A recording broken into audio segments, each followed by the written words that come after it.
Good morning, my fellow yogic travelers. I'm mighty glad to be alive today, and I hope that you are too as we continue to live, laugh, love, learn, linger, and live the life we love. Let's change the lighting here. There we go. All right. So I'm assuming that if you're listening to this, you're honestly trying to live your very best life. And remember, you cannot lose anything worth having by acquiring knowledge of the spiritual truth, that is the truth of your own existence.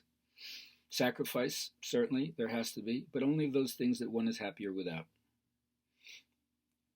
Realize that in a strange way, without imputing to yourself any kind of holiness, your mere presence actually blesses and heals people with no special effort on your part, just because you're being you. Remember, there's no such thing as an undemonstrated understanding, which is always an outward and visible sign of an inward grace. There's no lack in the divine mind.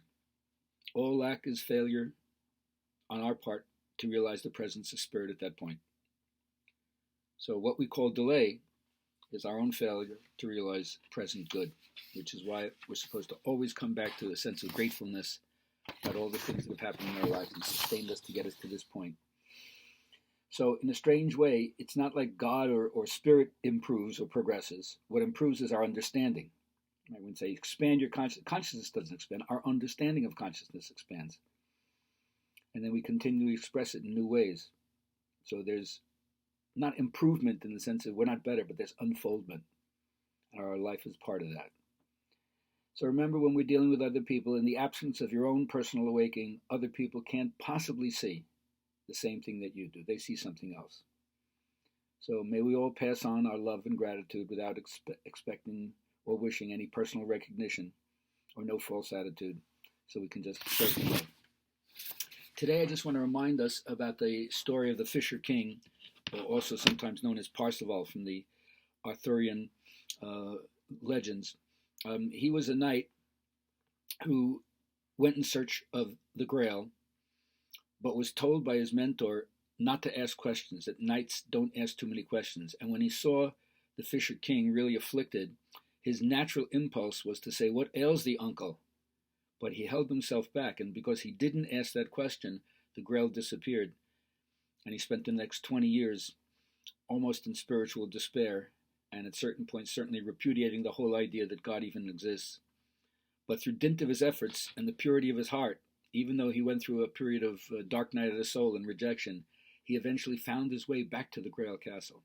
And this time he understood, he learned the lesson. And this time when he was in the presence of the Fisher King, he said, "What ails thee, uncle?" And that compassionate question, phrased in the 11 or 1200s, just look at how far ahead they were psychologically, understanding the integration of the search for the truth, the Grail, outside of the church, which meant no longer accepting the church as the sole purveyor of grace. Only the pure in heart can see it. So that's a metaphor about each one of us seeking that abundance, that regeneration, that land of the fountain of youth, or whatever you want to project upon the Grail, but it's to the pure in heart that sees it. And there's another interesting conundrum. The only other knight who was able to behold the Grail was Galahad, Sir Galahad. Remember Tennyson's poem, "Because my heart is pure, my strength is the strength of 10"? But he was the bastard child of Lancelot and Guinevere, according to the legend. And this is in a time when adultery was punished by the threat of burning in hell for eternity. And so for people to use their trickster energy to not bow down to the fundamentalism, that took a lot of guts. And so for all of us in the same way, we have to ask each other when we see other people all the time, "What ails thee?" The suffering of the world is pretty clear, isn't it? And so by asking that question, there's a certain kind of healing, a certain kind of making things new, a certain kind of interconnectivity that we all feel and have to live, especially in this day when the diversity of the planet requires us to be bigger, more magnanimous than we've ever done before. And we're capable of doing it for the first time in all history. We can see the commonality of the human species. So find your way, seek the Grail, don't forget to ask the questions, and heal the wasteland, which has been ravished by people not understanding what our commitment is to each other and to the planet.